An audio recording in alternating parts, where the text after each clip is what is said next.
Hello to all my friends and family, and welcome to Jim's 5 a.m. Club. I'm just down here at the eastern side of Circular Quay, and I'll just head round towards the Opera House and we'll go on a walk and talk. And today I want to chat to you about a topic that I've got near and dear to my heart, a very interesting topic, and I'm not sure if you've come across it before, but there's a couple of terms that I'll bring up today which are really interesting. It's a little different way of looking at the world, but it's called the hedonistic treadmill, and or the hedonic treadmill if you prefer, but you get the point. And the fact that we've all got a thing called a hedonic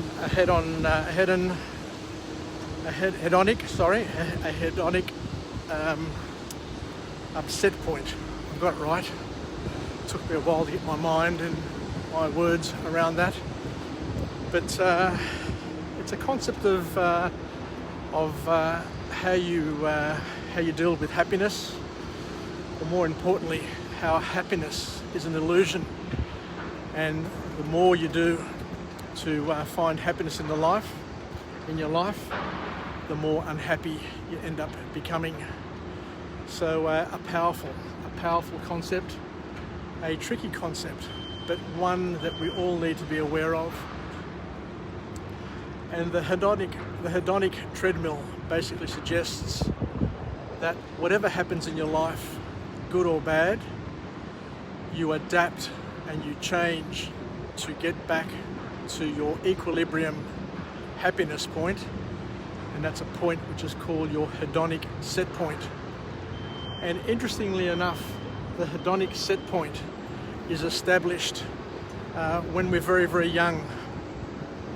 They say that the hedonic set point in some ways is hereditary, which is interesting way of seeing it. You know, you can inherit a pleasant personality or an ability to see life differently. But also the other thing to understand is that you develop your hedonic set point at a young age. When you're young, when you're developing, when you're going through some growth spurts, and those early life experiences is a time where they suggest, or the author suggests, or psychologists suggest that you reach a point of a set point of happiness. And I can see it in young children. For example, my youngest granddaughter, she's always smiling. She'll always break out with a smile. Even if she falls over and bumps her head, she'll find a reason to brighten up her face and brighten up our day. And you just wonder, you know, is that something which is that comes from birth?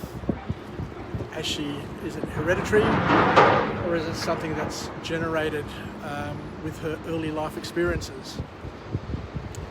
But what this concept of hedonic set point says is that at some point in your life, you decide whether or not you're going to be pleasant, happy, and engaging, or you're going to be shy, reserved, miserable, and non-engaging. I don't know what causes it or how it comes about, but it seems to be a common sort of element that people have.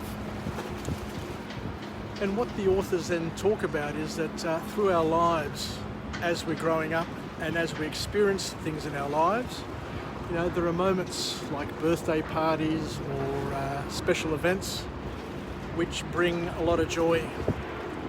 And as you're growing up, you're always looking for happiness. So the pursuit of happiness is just a natural occurrence for all of us. But what they say is that the more happiness that comes into your life, you end up being on a treadmill, a happiness treadmill, where you're like a drug, like a sugar hit, like a heroin hit. You know, as soon as you experience that sense of joy, that sense of ecstasy, that moment of beauty and of greatness in your life, what happens is that you want more of it, and you just can't be satisfied with how it used to be. You want to continue and get more and more and more. And once again, I see this happening all the time with my grandchildren. I'll be at home, and we'll play, we'll muck around, I'll start throwing them in the air, and before you know it, my granddaughter is saying, you know, I want more, you know, give me some more, do some more, throw me up in the air again, and it just never ends, you know, like, you say to yourself, how many times can I throw you up in the air before you get sick of it? But they don't get sick of it for some reason, and it's quite interesting. So I'll just head up here and get a different angle and continue talking. But the way it's described is that it's a hedonic treadmill. It's a hedonistic tendency, and the more pleasure, the more satisfaction we go after, the less satisfied we are.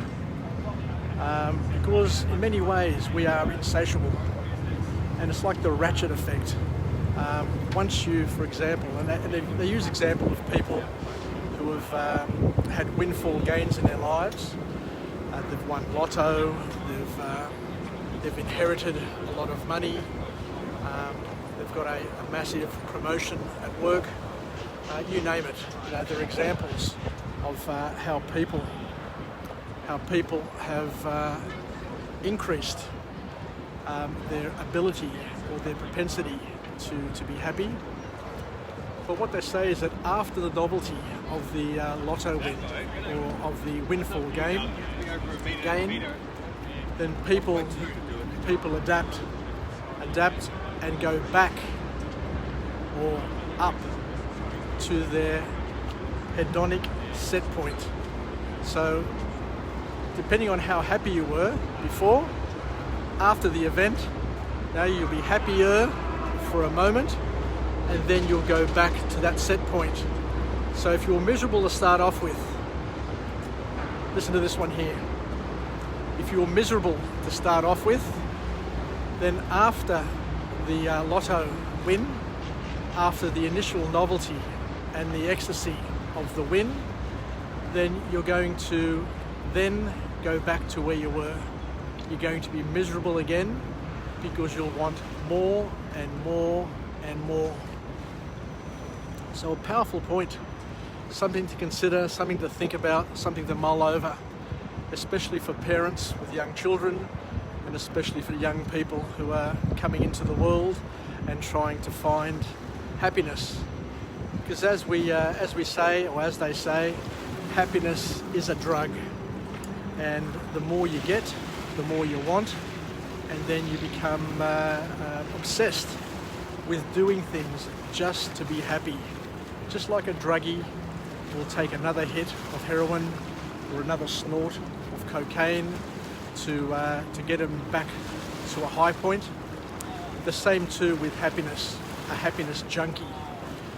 Because once you haven't had happiness for a little while, then you're searching for it over and over again, and you'll do anything. You'll do more and more. You'll get more and more desperate to be happy and to have that hit and have that feeling until you get to the point where you become a happiness whore, which is one way of describing it. And we don't want to get there. We don't want to become dependent on things in our lives. And but how do we solve it?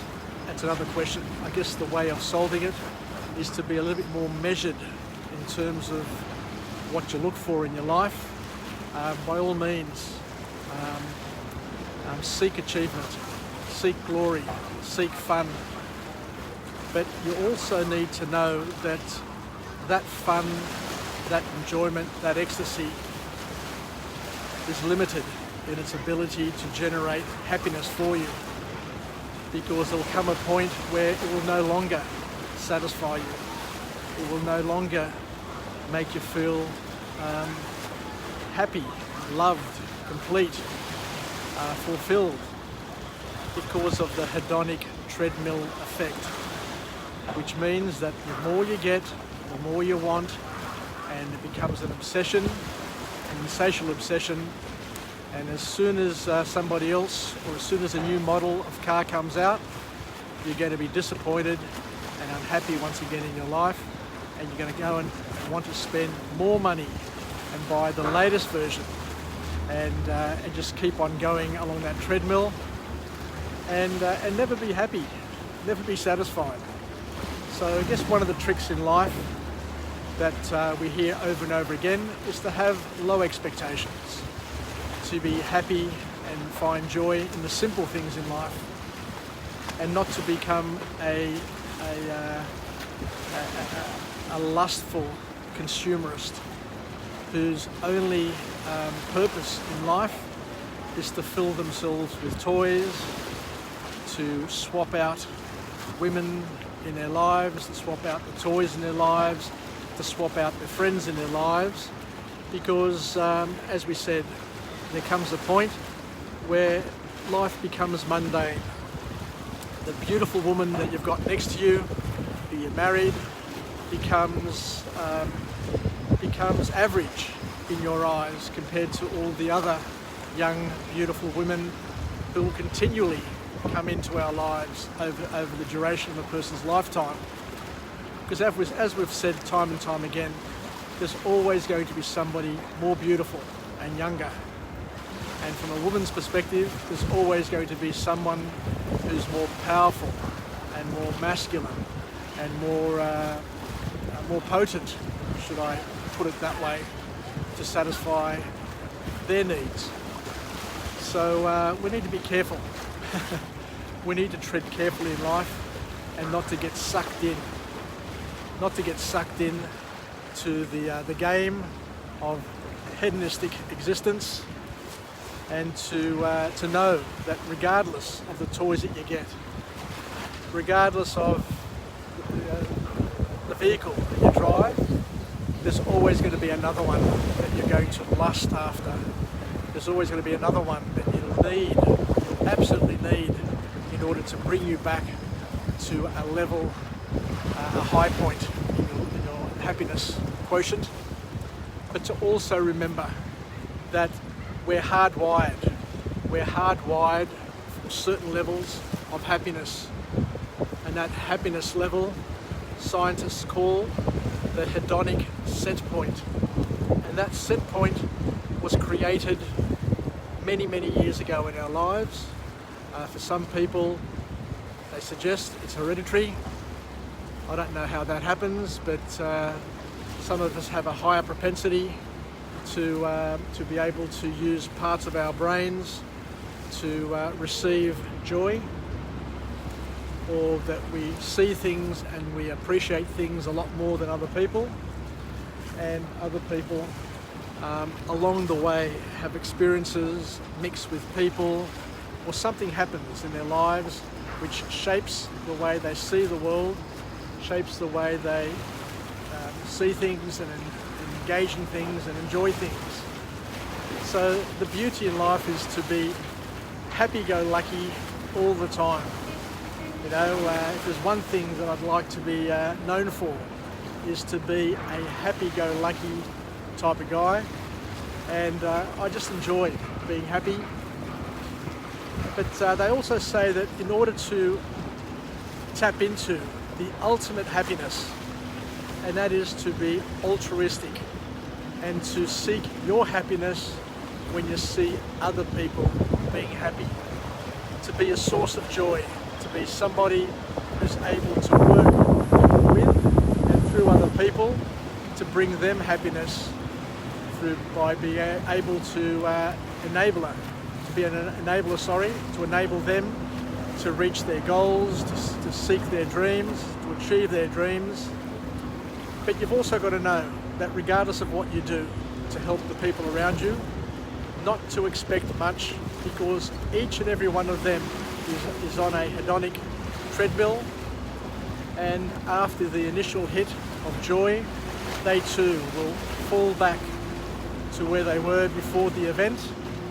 Or if it's a tragedy, or if it's a negative event in their lives, with time they too, with your support, come back up to their hedonic point and find equilibrium in their lives. It's a powerful concept.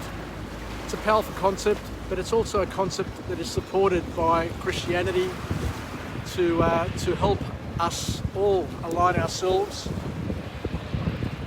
to the things which are important in our lives.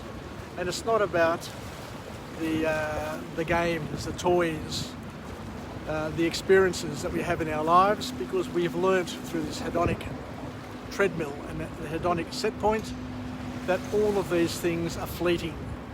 But the greatest joys of all are the ones where we work with and through people to help them achieve more in their lives and to have a better life overall. So sharing, supporting, being a comforter, being positive, and being somebody who's dependable is probably the greatest thing you can ever do for your friends and family, rather than just being a supplier of gifts and toys which one day will just disappear and become just rubbish for the rubbish tip. Anyway, take care everybody, look after yourselves. Let's finish off with a positive affirmation. I'm alive, I am well, and I feel absolutely great. To my friends and family, stay connected, stay relevant, and most importantly, be careful of the hedonic treadmill and be mindful of your hedonic set point. Try and ascertain and assess whether or not you are indeed a happy person, because if you're not happy now, guess what? You're never going to be happy. So you need to understand that if you're not happy now, you're never ever going to be happy, because you're always going to be falling back to your hedonic set point. Keep that in mind. But we can adjust the hedonic set point through positive thought, by being our own best friend, our comforter, and to do whatever we can to bring joy and happiness to others around us, rather than to be selfish and to be looking at ourselves and looking just to fulfill our own lives. Anyway, take care until we chat again. We'll finish off with a positive affirmation. I'm alive, I'm well, and I feel absolutely great. Stay connected, stay relevant, and we'll chat again from Jim's 5 a.m. Club, where I'll come to you again from another location with another message, a message of empowerment, something that we can incorporate in our lives and help us. Anyway, take care, and look what I've found here. Ella. Hello everyone. You're featured on Jim's 5 a.m. Club. Yep. Nessa casa, ita filaki. What's bus? Where are you going? Kala. Anyway, tata pome. Kudu levis. Buckley's. Buckley's. Good after. Just over here. All right, I'll come over and catch up with you later on. No worries. Nessa kalaga. See ya.